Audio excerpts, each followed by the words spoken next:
It is the 41st millennium, and you are a Death Corps of Krieg. You defend the Imperium of mankind as a dead man walking, waiting for the officer to order an infantry charge. Your name is 825397 and something, and your brother speaks to you. We are going to die. Tell me something I don't know. Communist doesn't work. No, not that. I already knew that. The order is given. Like your ancestors before you, in the old world, you charge across no man's land to certain death.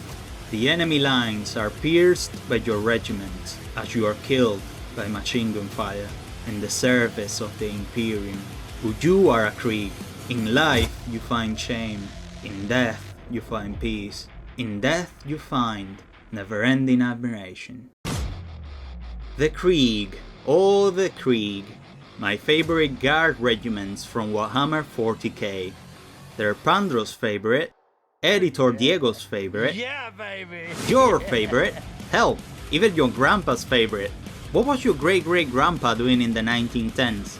Anyway, the Krieg are a section of the Astra Militarum, which means space military in Latin, coming from the world of Krieg, inheritors of a heretical world who committed the horrible sin of wanting to be independent from the British Empire. Oh no, wait, wrong empire, sorry, force of habit. Their corrupt government's desire to be independent from the Imperium of mankind caused a civil war between them and the loyal Krieg military, which led to a nuclear war, from which only the Krieg prevailed. Well, it doesn't take a goddamn video to realize that they are inspired by World War I, with permanent gas warfare thrown into the mix. But what country in specific is it? Well, the name is Krieg, which means war in German, so it will make sense for them to be just Germans in World War I, right? Well, not quite. And also, they have regiments with different color schemes and classes with different gear. Let's start from the top of a standard grey Krieg. That dent in the top of the helmet makes me think of the French Adrian helmet or a German firefighter helmet, but it is likely to be a characteristic with a Roman legionnaire or Napoleon's Imperial France aesthetic. A reminder that, although completely different, they are still part of the Imperium. Officer aesthetics back me up on that. Most of the helmet is almost identical to the Stahlhelm, German steel helmet. The rifle is a Lucius pattern number 98, which resembles a German Gewehr 98 and has a lower rate of fire, alike to the hardcore precision of bolt action fire of World War I. The bayonet looks like the German one, having a wider end like a small machete, unlike the ones from other nations. The mask seems to have two inspirations. The box is similar to the British SRB mask, small box respirator, but most of the Krieg seem to have a mask that is more similar to the German mask with a canister, although some look quite similar to the British one. The trench coat resembles the French or Belgian ones due to the two lines of buttons and the foldable bottom. The high collar and red contrast looks a bit more like the German overcoats, although the collars are definitely higher. The backpack looks like the German one, but with a food container added. It's a freaking backpack, no need to overthink. The shoulder armor reminds me of the German lobster armor from Engineers and the Calso Sturmabteilung, a stormtrooper prototype, but it didn't have shoulder pads, only the front, which the Krieg engineers wear, by the way. The Italian Farina armor, worn by engineers like the Company della Morte, Companies of Death, and possibly DRDET, did have shoulder armor, so it seems to me like it's a mix of the two nations. The shovel is a must-have for trench warfare in general, although the Imperial Russians were the most likely to use it as a weapon due to shortages. The Krieg's leather part makes it look more like a Russian or German shovel, and the T-shaped end looks like some British or US models. And finally, the boots. Due to the shape and khaki color, looks more like the British boots. Their Death Riders initially reminded me of the effective Polish cavalry of World War I, but the name resembles that of the Hussars de la Mort from the French Revolution, who wore the Totenkopf skull and inspired the German Death Hussars, such as General von Mackensen himself. But I've realized something. Their behavior and tactics remind me of specific ones from World War I, especially the German stormtroopers. Although there are literal stormtroopers in the 40k universe, being the elite of normal-sized humans, like the Tempestus Scions, orphan in origin with a precision alike to that of a modern freaking space marine, who are genetically enhanced steroid freaks and capable of deleting almost any non-plot related thread from the server. All of the other regiments also have their own stormtroopers, but the Krieg tactic influences start with Erich von Falkenhayn's idea of winning through a war of attrition, which didn't go well in Verdun. I feel like this man is the most bullied in the channel so far. And the standard charges right after an artillery barrage, which often costs thousands of losses in exchange for a kilometer of progress, if it worked at all.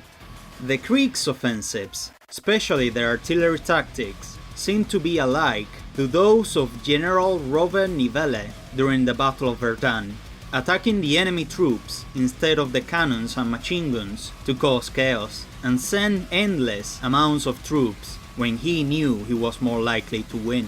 This guy will be good at poker, focusing in attacking the men to leave the enemy defenses unmanned. Jurten reminds me of Nivelle, to be fair. They also seem to charge while their ally artillery is still firing, which the stormtroopers did in some occasions. Talk about big guts. And I haven't mentioned the best thing. The Krieg stormtroopers are the grenadiers, who use flamethrowers such as the real-life pioneers or flametroopers and have access to great amounts of grenades.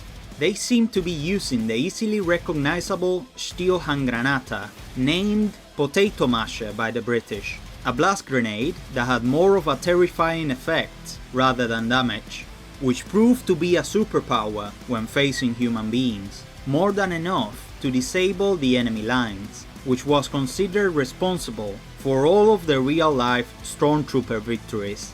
They also use a German anti-tank grenade. Something else that can be traced back to real life is the Siege of Brax. I find it genius that they made a 17-year-long battle with 14 million casualties. If it were to be reduced to 303 days, it would be 750,000, equal to the Battle of Verdun. The Battle of Fort A453, where Captain Tyborg defended his position of a few dozen men for 3 days, to which only 8 wounded men survived, including him, is an unusual event in real life. Forts are avoided as a battlefield, since ricocheting projectiles and shrapnel can potentially hit your comrades, plus the deafening echo. But it did happen once, in Verdun, the Siege of Fort Vaux, defended by Major Sylvain Renala, who was wounded to the point of limping and volunteered to defend the fort, besides 600 men, fought from the 2nd of June of 1916 from inside the forts. They endured 5 days of brutal combat, regressing to a medieval-style siege, in which the attackers had to resort to waiting until the defenders ran out of clean water. Renala was forced to surrender on the 7th, when he had 12 gallons of mostly dirty water for 600 men, who were on the literal verge of death by dehydration, some of which were licking the moisture on the walls to survive. Crown Prince Wilhelm was so impressed by their resilience that he gave an officer's sword to Renala as a sign of respect. Renala must have been like, "And the water?" And lastly, the overall use of imagery and adoration of skulls from the Krieg and the Imperium seems to date back to prehistory, the cult of the skull, by the earliest Middle Eastern cultures, even earlier than the apparition of the Hittites in the 2nd millennium BCE. dating all the way back to the 8th millennium BCE, being early forms of burial and showing respects towards those who came before. The Emperor himself dates from this era, from the first proto-cities, even before the human genome for processing milk, like at all, existed. The image in my mind of the Emperor being a perpetual Zeus, being defeated by a glass of chocomilk, is the funniest shit ever. If you want to know more about the earliest vestiges of civilization, I am now working in a project in which I aim to tell all of the notable events in the history of humankind, from the very beginning of it all. So, subscribe if you want to see the first episode of the Human Saga next week. And that's it. Now you know that the Krieg are World War I soldiers with a French uniform, a British gas mask and boots, and a lot of German equipment, who do stormtrooper tactics and disregard the losses in the style of Nivelle. Ciao!